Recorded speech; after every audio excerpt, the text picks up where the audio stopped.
মমতা ব্যানার্জি বলছেন 2 কোটি নাম বাদ যাবে। এর আগে তো বোঝা গেল যে শুভেন্দু যা বলেছেন মমতা ব্যানার্জি সেই কথাটাই বলছেন।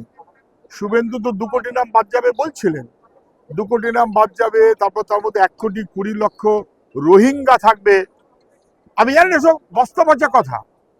এবারে নির্বাচন কমিশন কি 1,40,00,000 কিভাবে কি বলেছে আমি জানি না, কিন্তু ব্যানার্জির 6 রকম বানান হতে পারে, অথবা খাতুনের 3 রকম বানান হতে পারে, অথবা তার পরিপ্রেক্ষিতে এইরকম নাম যদি কেউ বাদ দেয় তাহলে কিন্তু বাংলায় মানুষ কখনোই ছেড়ে দেবে না। যারা কিছুই জানে না তারা নির্বাচন কমিশনের হয়ে মাইক্রো অবজারভারের নাম করে যদি ভোটার লিস্টের নাম কাটতে চান সেটা হতে পারে না। তৃণমূল মরা মানুষের, মৃত মানুষের নাম রাখতে চেয়েছিল, আর বিজেপি যোগ্য মানুষের নাম বাদ দিতে চায়। আমরা দুটোরই বিরুদ্ধে। মৃত মানুষের নাম রাখা যাবে না, যোগ্য মানুষ বাদ দেওয়া যাবে না। যদি বাদ দেয় তাহলে বাংলার মানুষ ভবিষ্যতে কোনোদিন কখনো বিজেপি তৃণমূলকে ছেড়ে দেবে না। এর আগেও এসআইআর হয়েছে, তখন এই অসভ্যতা করবার সাহস দিল্লি দেখায়নি। মমতা বন্দ্যোপাধ্যায় বলছেন যে নোটিশ যারা পাচ্ছেন এটা নিয়ে কোনো সন্দেহ নেই যে সেটা সাধারণভাবে অনেকেই পাচ্ছেন, ধর্ম নির্বিশেষে অনেকে পাচ্ছেন, কিন্তু যাদেরকে রোহিঙ্গা অথবা বাংলাদেশি মুসলমান বলে চিহ্নিত করতে চেয়েছিল শুভেন্দু অধিকারীরা, তাদেরকে কি বেশি দেওয়া হচ্ছে? মেঘলাল শেখ কয়েক প্রজন্মের বাসিন্দা, নদিয়া পঞ্চায়েতের প্রধান ছিলেন, পঞ্চায়েত সমিতির সভাপতি না সহসভাপতি ছিলেন, জেলা পরিষদের সভাধিপতি ছিলেন, বয়স্ক মানুষ। শেখ নামটা আছে বলে তাকেও শুনানির জন্য নোটিশ দিতে হবে?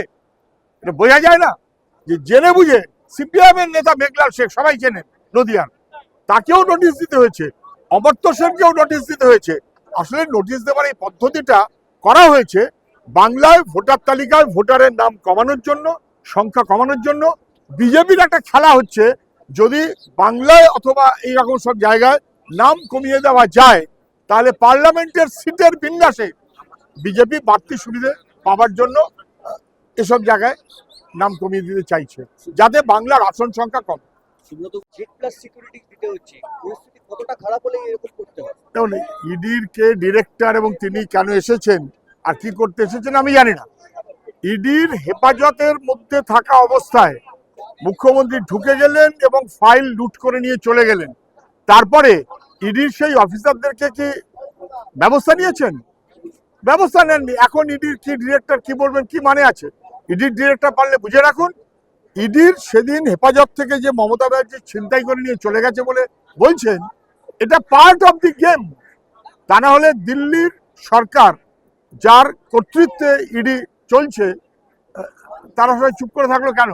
এতদিন পর চুপ করে থাকার পরে ইডির ডিরেক্টরের মনে হয়েছে বড্ড বেশি ধরা পড়ে গেছে, একটু একটু হাব ভাব দেখায়। কিচ্ছু হবে না ইডির দ্বারা। ওরা দিল্লির হয়ে, বিজেপির হয়ে তৃণমূলকে বাঁচাবার জন্য আছে, তৃণমূলের অপরাধ তা ধরার জন্য ইডি নেই।